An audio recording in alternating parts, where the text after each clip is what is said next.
Hey everybody, welcome back to the channel. We've got a brand new press release from Palantir, and this is an interesting press release because this comes after their Fed Start announcement. So a couple weeks ago, they announced Palantir Fed Start. Now, they had this program about a year ago where they wrote about it, but it wasn't like officially introduced. And a couple weeks ago, they basically said, all right, there's a lot of defense tech startup capital from VCs, venture capitalists, going into this space. Last year, about $33 billion was deployed. So far this year, 6 months into the year, about $17 billion. So half of that has already been deployed in 2023. These are venture capitalists deploying lots of billions of dollars into defense technology startups, which the main client, the main customer for these defense tech startups is the government. Government agencies, government subsidiaries, any type of governmental agency that can basically benefit off of some type of defense technology. Now, in order to sell defense technology, you need to have a certain level of confidentiality, a certain level of accreditation, a certain level of security, regulatory frameworks, etc., to even be able to access that $100 billion market that exists for all these startups. So Palantir, a couple weeks ago, said, look, we spent 20 years doing all the lobbying, all the networking, all the political stuff, all the actual technical things you have to do to be able to secure these accreditations. And we have IL level 6. We're one of 3 companies in the world, Microsoft and Amazon are the second, that actually have this. Even Snowflake is at IL level 4 right now. If that's the case, why can't we license our software to these startups to be able to basically license them the accreditation so that our software can kind of be a container for their software. And then they have a better shot to be able to sell into the government because now your software is kind of protected with Palantir software, which is IL level 6 accredited, which means there's security, there's clearance, all that type of stuff. And on top of that, there's a consulting type of mission we can do with these guys to help them figure out how to actually work within the government because it is a very complex environment to do that. Now, they announced this a couple weeks ago, and yesterday, we got a press release.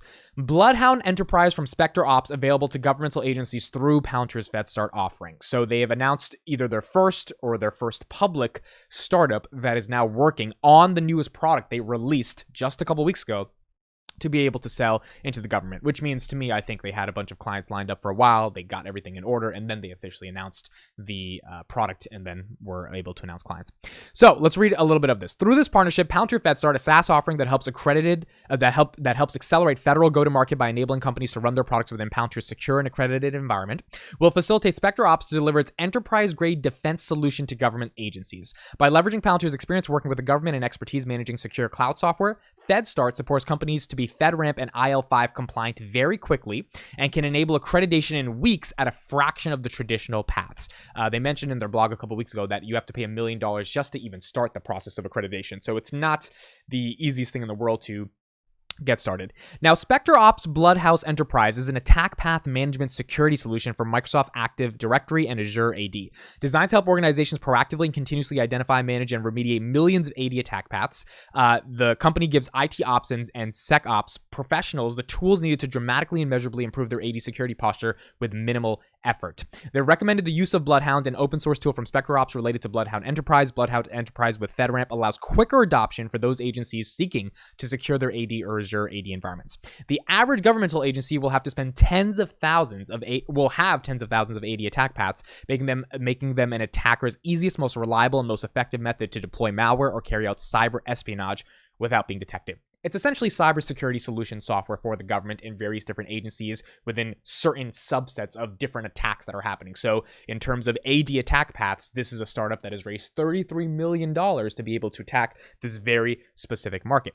The Palantir Apollo platform will manage and deploy Bloodhound Enterprise into the Palantir Fed Start environment. So they're using Palantir Apollo to actually be able to deploy the software into the environment that is IL level 6 accredited. Apollo will enable Spectre Ops to continually deliver updates, security patches, and new features, all while being continuously compliant with all FedRAMP and IL level 5 requirements. And that's the beauty of this product. If you are a startup and you want to be able to sell into the government, in order to sell into the government, you need the continuous compliancy with FedRAMP and IL5 requirements. And in order to do that, you can use Palantir's Apollo to be able to simultaneously deploy software updates into a container, which is essentially what Palantir calls it, to make sure that there is no way that the government can't trust you. There's nothing that leaks. Everything's confidential, et cetera, et cetera.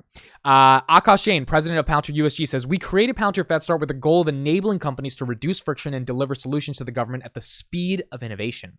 Spectre Ops Bloodhound Enterprise is one of those companies at the cutting edge of attack path management whose solutions should be in the hands of the government without delay. We look forward to helping them achieve accreditation and deploying their leading edge in defense of critical government systems. And earlier this year, they raised $33.5 million in funding. Now, why is this really important? Well, if you raise $33.5 million and you can't sell to some of the clients that the VCs gave you $33.5 million to be able to sell to, there's no point to having raised $33.5 million. To me, what I see this is Palantir coming in and basically saying there's a lot of money in this system. None of that money can be effectively deployed unless there is the security and clearance and all that stuff that's necessary to be able to actually even have a chance to sell this type of critical cybersecurity defense software in this situation. Why can't we play a role here? So Palantir gets a consulting fee. Palantir gets a licensing fee. Out of that $33 million, you could imagine maybe $1 million, $2 million, even $500,000 that's going to top line revenue to Palantir for them to really do nothing other than basically say, hey, use this software, and then boom, you're good to go. And that's revenue for Palantir. Now, the question becomes, what is the scale of this? And this is where I go to some of the macro level data, which is that if $33 billion was deployed last year, and I'm hearing all the venture capitalists say we are trying to find the next Palantir, quite literally Mark Andreessen, one of the biggest venture capitalists in the world, says, yeah, we missed out on Palantir. We're trying to find other defense tech startups. Anduril Industries is one of the hottest private defense tech startups that exists. This is a space that VCs are interested in. And if the VCs are interested in it, that means they're going to deploy capital. And if they're going to deploy capital, that means startups are going to have the funding to be able to attack this market. And to attack this market, you need a solution like Palantir. It's almost like if you're going to build a tech company, you need some type of cloud computing software. So AWS, Azure, GCP, you got to use one of them. In the context of this, if you're going to sell to the government, you have to use something to be able to be accredited. It doesn't have to be Palantir. But then the question becomes, as a startup, what other company would be better than Palantir? And, maybe there are other offerings there, but if they're not as good as Palantir, especially if you want to get the job done immediately, because you cannot spend years in waiting for the accreditation. If you can get it done in weeks, and that's what Palantir is promising, and they can deliver on that promise, you're going to have a lot of startups in the space basically saying, hey, Palantir, take my money, please, and let me be able to sell to the government. Now, if you imagine even 5 or 10 per quarter, throw $1 million at Palantir to be able to do this, that's $5-10 more million. That's going back down to a little bit more of the SMBs, which is really good for the small businesses. So Palantir is not attacking those huge clients to be able to generate some revenue. So they're diversifying a little bit more. And B, Palantir is only continuing to grapple their grip within the government, because if the software that a government is using is not Palantir's, but it is being deployed through Palantir's environment, Palantir is continuously getting stickier and stickier in the government, and a lot of those clients are not going to leave them because they're using Palantir to be able to deploy their software. So even though you're getting smaller deals, even if it's maybe 5-10 deals a quarter, that's still more and more money coming in from a place that a couple of weeks ago, a couple of months ago, you wouldn't even think they were getting money from something like that. But because of the 20 years they have spent to be able to get accreditation and all the stuff they had to do to be able to get to that point, they can now leverage it and really be able to get amazing SaaS margins just by offering this to other clients that could potentially use it. So another way for Palantir to make money, we'll see the impact on this going into the future. I don't know if they're going to talk about this much on earnings in Q2. I would like someone to ask a question and just be like, hey, what do you see as the potential for this? Do you see the market increasing to such a point where every startup in the defense tech space is going to have to use this piece of software or this type of offering? Because if it is, that's some serious cash for Palantir in terms of all that money piling in. The other thing that's important here is that we are changing our geopolitical views of how we think of defense. NATO defense spending is up. Germany defense spending is up. Lithuania defense spending is up. Obviously, Ukraine defense spending is up. America defense spending is up. CARP is saying publicly America needs to allocate 1% of its budget